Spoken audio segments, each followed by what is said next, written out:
Listen, if you have a final letter of deportation, you got to go. We don't want to hear it. We don't hear anything about families being separated, because families being separated is what happens here in America to Americans. If we break the law, as you people have, you broke the law by entering the country illegally without paperwork. You broke the law by not going to court, and you broke the law by disordering a final order of deportation. And it's time for you all to go. Separation from families happen all the time.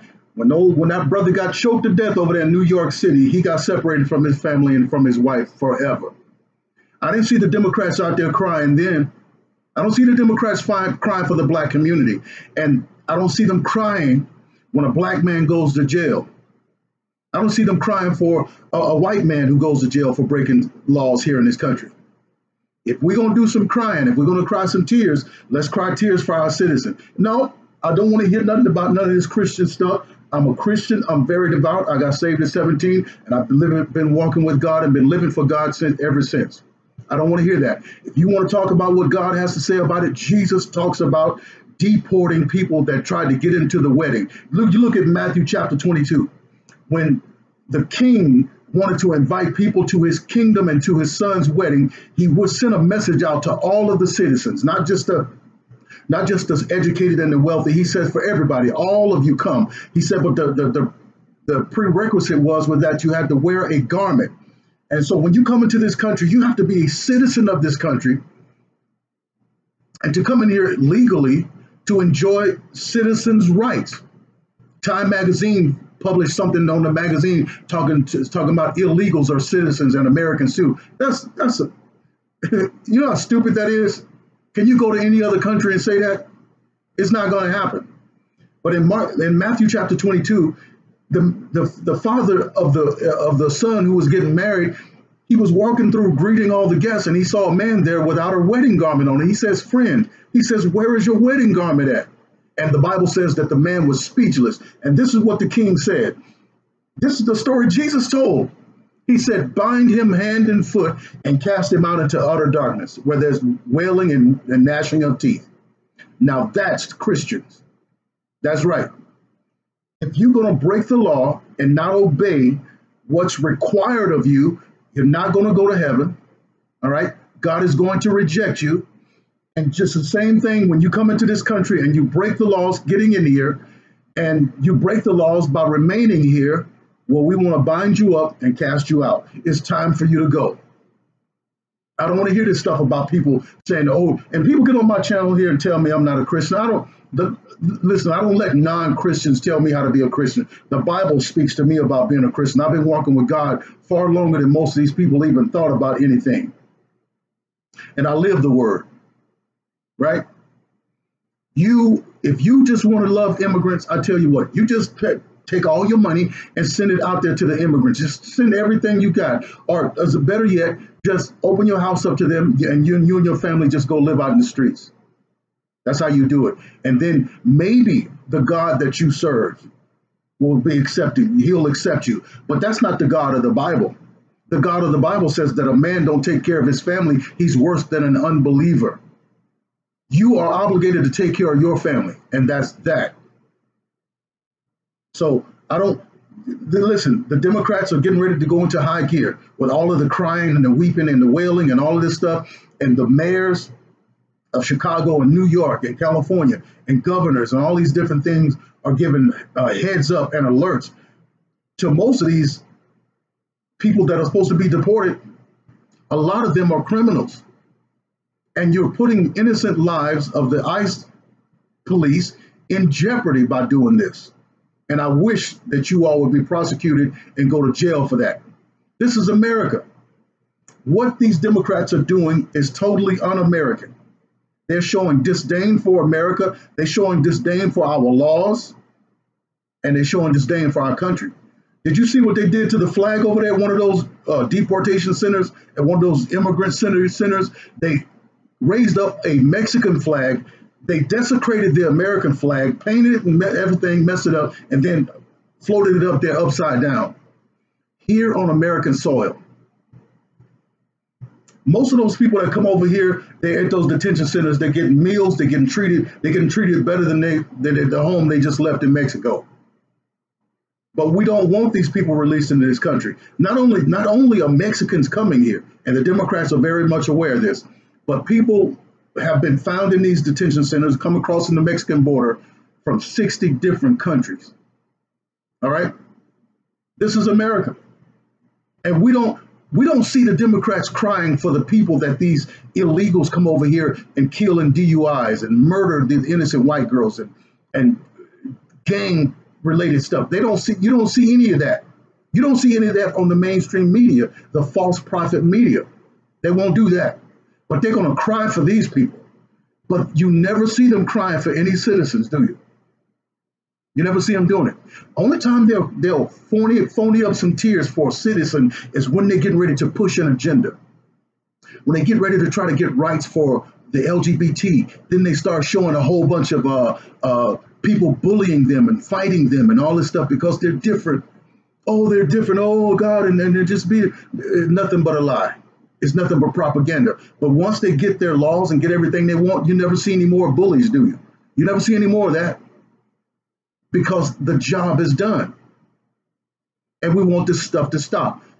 We're glad that we have our president, America First President, President Donald Trump, is doing a fantastic job. He's doing it. Everything he campaigned about, the man is on top of it and he's fulfilling it. Now we need to get this wall up. But see the Democrats, they said that you remember Obama when he was campaigning, once they won the House, you don't hear him out there no more. But while he was campaigning for the people, the Democrats to win the House, when he said that this was a manufactured crisis at the border. And now that they've gotten themselves in the House and to be in position to resist the policies of our current president, now they're saying it's a crisis because they knew it was a crisis from the jump. Listen. We have to get these people out of here. They are anti-American. The Democrat Party are anti-American, and some Republicans, don't fool yourself. We have a lot of rhinos in there, a lot of them, a lot of rhinos. Those are Republicans masking, those are Democrats masking as Republicans. And we had a lot of them, and John McCain was one of them, right here from Arizona. Phony. So, we've got to send these people a strong message that we don't want them, we don't need them. They are anti-American. And if we vote for these people, as they're showing us now, listen, they're showing us right now by these immigrant policies that they're pushing. I don't remember voting for this stuff. Do you? They're telling us that Donald Trump is the dictator. He's a dictator. He's a bully. And he's trying to dictate. He is nothing but a dictator, and he's doing the dictating, but they're the ones dictating because nobody voted for this immigrant stuff. Nobody voted to give them all these rights. Nobody voted to give them health care in California. Nobody voted to give them diplomatic immunity to being criminals in this country. That's basically what they're getting. They're getting diplomatic immunity. They can come over here and commit crimes, and we had a judge, a female judge, a white judge, and her deputy release an illegal immigrant who had committed a crime out the back door so he couldn't go to jail. But they caught him and sent him to jail anyway. But this is the crazy stuff that's happening in this country, and we need it to stop. We need it to stop. These people need to go to jails. The mayors, the governors, all of these people that are making known when the raids are going to happen, where they're going to happen, what time they're going to happen, and alerting these people, they need to go to jail. Now that's obstruction of justice. That's just my thoughts on that. These people are, and if we vote them in, and we see that what they're doing is anti-American, and they're showing us that they have more appreciation for illegals than for Americans, then we're going to get what we deserve. We're going to get what we deserve. If you hate this country that much, to vote for a Democrat, I don't understand why you're here. I don't understand why you're here in the country that you hate so much. and that you want to hand over to people, give its power and right into the hands of people who don't even like the country, who don't even like the citizens of this country. Listen to the Democrats talk and tell me what policies are they trying to implement for Americans and for the citizens of their states. Let's just see. Just listen up. All right? And everything that President Donald Trump is doing right now is pro-American, and it's working. And our country is on the rise again. We got a great military. The wall is being built. Jobs are going crazy. Success is happening everywhere. He's changing the prison laws. He's releasing a lot of black people out of jails. This stuff could have been done. It could have been done. But we've had presidents who get in there and talk a big game who never really intended to do anything. And it's their motto in Washington to just slow everything down. They don't want anything to happen in real time for people because they want the people to be dependent on the government and not on themselves. President Donald Trump is unleashing the power of this country. We don't depend on the Middle East for oil anymore. So when they have a crisis over there and they blow up bombs and mess up the oil fields, our prices aren't going up to $5 a gallon. We're not depending on them. We sell more oil than any country in the world right now. He's unleashing the power and the potential of America.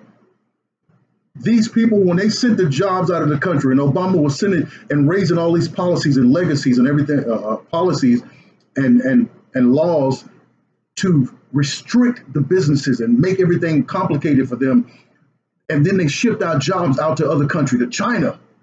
They were sending all the jobs over to China, sending the jobs to Mexico. Why were they doing this?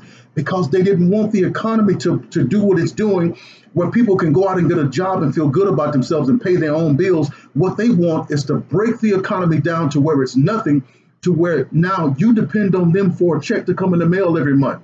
And when you start depending on them, well, then you generally begin to vote for their types of policies. That's right. And what their whole policy is more big government. The government is to run the show. And then the government starts telling you when to marry, who to marry, what religion what religious affiliation to have, what religious affiliation not to have. Now the Democrats, it's the Democrats who want to take "In God We Trust." They want to take "So Help Me God." They want to take anything that reminds them of God or reminds the world of that there is a supreme being that we all deserve, who deserves our worship and adoration. They want to take that off because they want to be the God. All right? Listen, no more sympathy for these people. I just showed you in the Bible where God has a requirement. God has a requirement for heaven. He has a requirement for heaven. He says, "Believe on my Son. For God so loved the world that whosoever believeth in him should not perish, but have everlasting life." Unless you believe on Jesus Christ, you have no entry into heaven. Jesus said, "I am the way." There's no other ways. I'm the way. Yeah? No man comes to the Father but by me. And that's an absolute. So don't try to give me your form or brand of Christians, you Democrats, see, because you guys are the ones that's rolling out these trannies. You're the ones that's rolling out these same-sex stuff. You're the ones that's pushing for this abortion. And all of that stuff is anti-Christ, anti-God. But I don't see you up there reading the Bible for that. But you want to read a couple of non-fitting, non-applicable verses towards this border crisis. America is seeing through your junk, and we're tired of it. We want our country back. We're going to kick you guys out in 2020, coming up in November. You guys are done. See, what you've done is Trump has exposed these people for who they really are. They used to pretend to be like so much into America. They used to pretend to be Christians. They used to pretend to be Christians. That is until Trump got in. Now the real, who they really have been and who they really are has manifested. Now they want to just believe in abortion for the woman's body. All right? It's not about the woman's body. Abortion isn't about the woman's body. It's about the body of the thing that's in her. All right? It's about the body of that little thing, that little creature called a human being. And they want to rip it up and destroy it. It's not about the woman's body because she's going to get up and recover as soon as she gets off the table. But the body of that thing that was growing in her, the baby, is gone. Well, tell me your thoughts on this and leave your remarks um, in the comment box. I appreciate y'all. God bless. Like, share, and subscribe. I'm Pastor Jerone.